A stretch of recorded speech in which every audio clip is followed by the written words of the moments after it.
আসসালামু আলাইকুম everyone, welcome to কোহিনুস kitchen. শবে বরাত স্পেশাল আজকে আপনাদের জন্য নিয়ে এসেছি ভীষণ মজাদার সুজির হালুয়া। এই সুজির হালুয়াটা খেতে এতটাই মজা, আপনারা একবার তৈরি করলে বুঝতে পারবেন। আশা করছি আজকের হালুয়া রেসিপি আপনাদের কাছে খুব ভালো লাগবে। আর এই ক্যারামেল হালুয়াটা আসলে খেতে কিন্তু অনেক মজা হয়েছে। তাহলে চলুন চলে যাচ্ছি মূল রেসিপিতে। প্রথমে চুলায় একটা প্যান বসিয়ে দিয়েছি আর এখানে 2 টেবিল চামচ ঘি দিয়ে দিচ্ছি। ঘিটাকে হালকা একটু গরম করে নিতে হবে। ঘিটা যখন হালকা গরম হয়ে যাবে তখন এখানে আমি 1 টেবিল চামচ করে বাদাম দিয়ে দিচ্ছি। প্রথমে দিয়েছি কাঠবাদাম কুচি, এরপর দিয়ে দিচ্ছি পেস্তা বাদাম কুচি। আমি এখানে কিশমিশও ব্যবহার করব, তবে কিশমিশটা প্রথমে দিয়ে দিবেন না, এতে করে কিশমিশগুলো পুড়ে যেতে পারে। বাদামটাকে হালকা একটু ভেজে নিয়েছি, এরপর আমি কিশমিশটা দিয়ে দিচ্ছি। এবার বাদাম আর কিশমিশ একসঙ্গে কিছুক্ষণ ভেজে নিচ্ছি। ভাজা হয়ে গিয়েছে, এখন আমি এগুলোকে প্যান থেকে উঠিয়ে নিচ্ছি।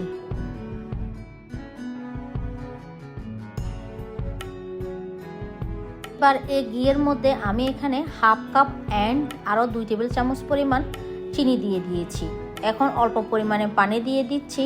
আর আমি এখানে আজকে ব্রাউন সুগারটা ইউজ করছি, আপনারা চাইলে সাদা চিনিটাও ইউজ করতে পারেন। আমি এখানে ক্যারামেল তৈরি করছি, আর আপনারা যদি এভাবে ক্যারামেল তৈরি করে দিতে না চান সেক্ষেত্রে চিনি শিরা করেও দিতে পারেন। যেহেতু এটা ক্যারামেল সুজির হালুয়া, প্রথমে কিন্তু ক্যারামেলটাকে এভাবে রেডি করে নিতে হবে। এবার এখানে আমি 3 কাপ পানি দিয়ে দিচ্ছি। আমি ঠান্ডা পানি দিচ্ছি, আপনারা চাইলে ফুটন্ত পানি দিতে পারেন, তবে ফুটন্ত পানি দিলে ক্যারামেলটা খুব তাড়াতাড়ি মেল্ট হয়ে যায়, আর ঠান্ডা পানি দিলে একটু সময় লাগে মেল্ট হতে। এবার কিছুক্ষণ জাল করার পরে দেখবেন ক্যারামেলটা মেল্ট হতে শুরু করেছে। আর এখানে আমি 2টা সবুজ এলাচ দিয়ে দিলাম ফ্লেভারের জন্য। এবার পানি দেওয়ার পর অনেকক্ষণ ধরে অপেক্ষা করা যাবে না, কিছুক্ষণ জাল করার পরে দেখবেন বলক উঠে গিয়েছে। একটা বলক উঠে গেলে কিন্তু এটা নামিয়ে নিতে হবে। আর আমার ক্যারামেলটা কিন্তু খুব ভালোভাবে মেল্ট হয়ে গিয়েছে, বলকও উঠে গিয়েছে। এখন আমি চুলা থেকে এটা নামিয়ে নিব। এবার চলে এলাম মূল রান্নায়। তো এখানে আমি হাফ কাপ ঘি দিয়ে দিচ্ছি। ঘিটাকে খুব ভালোভাবে গরম করে নিয়ে এবার আমি এখানে ভাজা সুজি দিয়ে দিচ্ছি 1 কাপ। সুজিটাকে আমি আগে ভেজে রেখে দিয়েছি। আপনারা চাইলে এখানে ঘিয়ের পরিবর্তে বাটারও দিতে পারেন, তবে তেল দিয়ে কিন্তু হালুয়াটা তৈরি করবেন না, তেলের হালুয়া কিন্তু খেতে ভালো লাগবে না। যে কোনো হালুয়া ঘি ছাড়া কোনো ভালো লাগে না, টেস্টও আসে না। এবার চুলার আঁচটা মিডিয়াম লোতে করে ঘিয়ের মধ্যে সুজিটাকে 4 থেকে 5 মিনিট ভেজে নিতে হবে। এটাকে কিছুক্ষণ ভাজার পরে দেখবেন সুজির দানাগুলো একদম মচমচ করছে। এবার এখানে আমি হাফ কাপ দিয়ে দিলাম গুঁড়ো দুধ। এবার গুঁড়ো দুধটা দেওয়ার পরে সুজিটাকে খুব ভালোভাবে ভেজে নিতে হবে। চুলার হিটটা থাকবে মিডিয়াম লোতে, তা না হলে গুঁড়ো দুধ দেওয়ার পরে কিন্তু এটা পুড়ে যেতে পারে। অনবরত নেড়ে চেড়ে যেতে হবে। আপনারা চাইলে গুঁড়ো দুধের পরিবর্তে লিকুইড দুধও ব্যবহার করতে পারেন। এবার আমরা আগের থেকে যে চিনি শিরাটা রেডি করে রেখেছিলাম ওইটা আমি দিয়ে দিচ্ছি। দেওয়ার পরে খুব ভালোভাবে নেড়ে ছেড়ে যেতে হবে, কোনোভাবে যেন এটা দলা পেকে না যায়।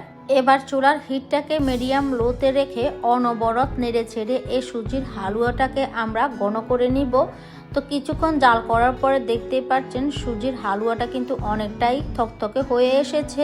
আর এটা অনবরত নেড়ে ছেড়ে যেতে হবে, কোনোভাবেই যেন নাড়াছাড়া বন্ধ না হয়, তা না হলে কিন্তু প্যানের তলায় লেগে যেতে পারে।